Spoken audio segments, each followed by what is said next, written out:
গণ্ড মূর্খ নিয়ে গেছেন আপনি পার্লামেন্টে, কথাই বলতে পারে না। একটা দল নির্বাচিত হয়ে ক্ষমতা আসলো, আমি দেখলাম 6 মাসের মধ্যে মারাত্মক ভুল করে দেশের ক্ষতি হচ্ছে, আমি তার আরো 4.5 বছর টাইম দিব আমার এই দেশের ক্ষতি করার? এই কি কনসেপ্ট? আবার বলে রাজনীতিবিদ ছাড়া দেশ নিরাপদ না। আচ্ছা, আপনি রাজনীতিবিদ বানাইছেন কিভাবে বলেন তো? ইলেকশনের সময় সাকিব আল হাসান আসো ঢুকে যাও এমপি হয়ে যাও, ফেরদৌস আসো ঢুকে যাও এমপি হয়ে যাও। অনেকেই বলবার চেষ্টা করেন যে পিআর পদ্ধতিতে আমি আমার পছন্দের প্রার্থীকে ভোট দিলে সে নাকি সংসদে নাও যেতে পারে। বাংলাদেশে সবসময় কিন্তু দলরে ভোট দেয়, সব সময় নৌকা মার্কারে ভোট দিব, ধানের শীষকে ভোট দিব। ধানের শীষে দাঁড়াইছে যে লোকটা ভালো না, এরকম বহু আছে এলাকায়, বহু পাইছি আমরা, কিন্তু ভোট তাকে দিচ্ছে, কারণ দল সিদ্ধান্ত নিছে। এই পিআর পদ্ধতির প্রথম কথা রইলেই দলকে ভোট, মানে মার্কারে ভোট দেওয়া, এটা পিআর পদ্ধতির ফার্স্ট ধাপ, ব্যক্তিকে নয় দলকে। এবার সেকেন্ড ধাপ আসেন। সেকেন্ড ধাপ বলে যে আমি যাকে ভোট দিলাম তাহলে আমি তো তাকে এমপি পাইলাম না। বিষয়টা কিরকম, যে একটা এলাকায় 12 জন, এই ঢাকা সিটিতে মানে ঢাকা মেট্রো সহ বা ঢাকা জেলায় 12 জন দাঁড়াইছে, আমি ভোট দিলাম একটা দল, দেখা গেল পিআর সিস্টেমে না হইলে 10 জন পাইতো একটা বড় দল, বা 11 জন 12 জনই তারা পাইয়ে যেত। 200 ভোটের মধ্যে 101 ভোট পাইয়া পাশ করতেছে, আর 99 ভোট পাইয়া ফেল করতেছে, কোনো অবস্থাই নেই, পার্থক্য কিন্তু 2-3 ভোটের।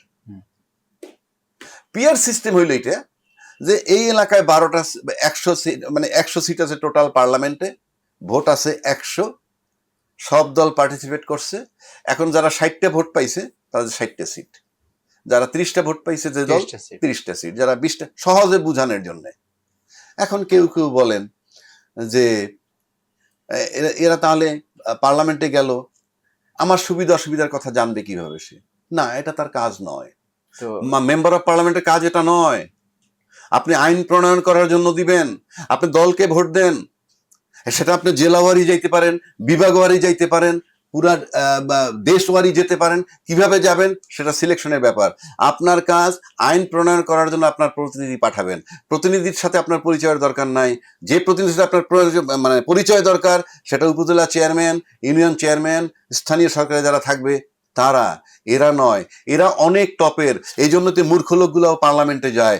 আপনি যদি এটা করতে পারেন, শিক্ষিত লোক, আপনি দেখবেন, আপনি একটা সিম্পল জিনিস দেখেন, টক শো আপনারা অনেক করছেন, অনেক চ্যানেলে টক শোতে কিন্তু বিরোধী মত থাকে, তুমুল শাউটিং হয়, লড়াই হয়, যাওয়ার সময় কিন্তু হ্যান্ডশেক করে চলে যায়, কিংবা টক শো চেয়ার ছেড়ে কেউ চলে যায় না, ব্যতিক্রম দিয়ে একটা বেত্তমিজ ছাড়া কেউ যায় না। তার মানে কি, আপনি এইটুকু রিফ্লেকশনই তো পার্লামেন্টে চাই আমরা, কিন্তু পার্লামেন্টে হয় না কেন?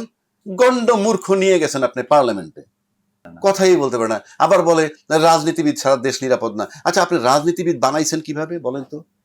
রাজনীতিবিদরাই তো রাজনীতিবিদ বানায়। আমরা রাজনীতিবিদ কিভাবে বানাইছি জানেন? ইলেকশনের সময় সাকিব আল হাসান আসো ঢুকে যাও এমপি হয়ে যাও, ফেরদৌস আসো ঢুকে যাও এমপি হয়ে যাও, বিশিষ্ট ব্যবসায়ী অমুক মোর্শেদ খান সাহেব আসেন ঢুকে যান।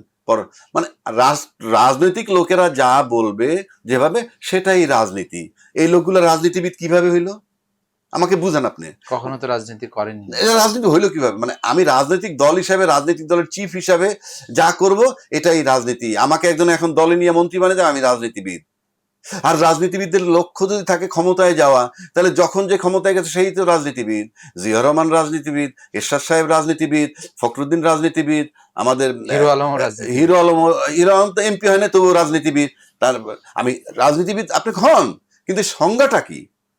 কোন সংজ্ঞা কি আদৌ আছে?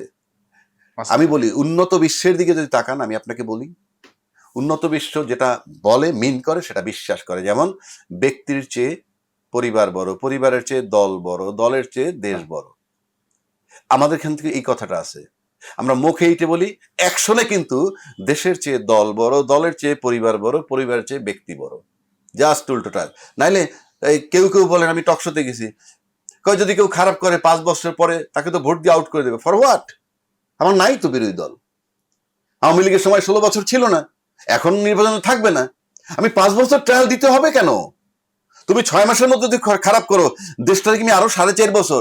একটা দল নির্বাচিত হয়ে ক্ষমতা আসলো, আমি দেখলাম 6 মাসের মধ্যে মারাত্মক ভুল করে দেশের ক্ষতি হচ্ছে, আমি তার আরো 4.5 বছর টাইম দিব আমার এই দেশের ক্ষতি করার? ওয়াই? এই কি কনসেপ্ট? তার মানে আপনি দেশের ক্ষতিতে আপনার কিচ্ছু আসে যায় না, আপনি 5 বছর টার্ম পুরা করবেন। তো 6 মাসে যদি আপনি একটা ক্ষতি দেখে ফেলাই, বাকি 4.5 বছর আপনি কি করবেন? Who has given you the right to do it, number 1। Number 2, জনগণ দেশের মালিক, সেই মালিককে গুলিও করেন, সেই মালিক বিদ্যুতের দাবিতে রাস্তায় নামলেও গুলি করেন, সেই মালিক রাস্তায় মিছিল করলে শাপলা চত্বরে গুলি করে মারেন। সব দলই ঘুরে ফিরে কম আর বেশি এই কাজই করেছেন। আমি আবারও বলছি, গণতন্ত্রে বিশ্বাসী, গণতন্ত্র হোক, নির্বাচন হোক, সবকিছু আমি চাই। কেউ কেউ আবার রাষ্ট্রধর্ম মানে কি ধর্মীয় রাজনীতিও করেন। রাষ্ট্রীয় লেভেলে ভাই ধর্ম আনবেন না, মডার্ন কনসেপ্ট এইগুলা নাই।